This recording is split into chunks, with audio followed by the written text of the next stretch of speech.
السلام علیکم ورحمۃ اللہ وبرکاتہ۔ میرا رب آپ کو آسان، عزت والی، لذت والی اور اپنے فضل و کرم والی زندگی عطا فرمائے۔ اللہ تعالیٰ آپ کی تمام تر پریشانیاں دور فرمائے، آمین۔ آج ہم یہاں DI خان سے گزر رہے تھے تو میں نے ڈرائیور سے کہا کہ گاڑی روک لیں، تو گاڑی روک دی گئی۔ تو یہاں پر کھجوروں کے درخت میرے عقب میں آپ کو نظر آ رہے ہوں گے۔ تو یہ اس لیے یہاں پہ میرا دل رکنے کو چاہا کہ جب بھی آپ سیرت رسول پاک صلی اللہ علیہ وآلہ وسلم پڑھتے ہیں تو جب کھجور کا نام آتا ہے تو حضور پاک کا ذکر ضرور ہوتا ہے، اور آقا علیہ السلام کا جب ذکر ہوتا ہے تو کھجور کا ذکر بھی یاد آ جاتا ہے کہ مدینہ کھجوروں والا شہر اور کھجوروں کے باغات، ان کا ذکر ضرور آتا ہے۔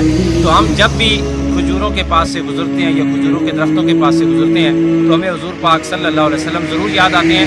تو اللہ تعالیٰ آپ کو بھی ایسا خوبصورت ذوق اور اس کی سرشاری عطا فرمائے۔ میرا رب آپ کو اور مجھے مرتے دم کلمہ ایمان اور آسان موت اور آخرت میں آقا علیہ السلام کی شفاعت عطا فرمائے۔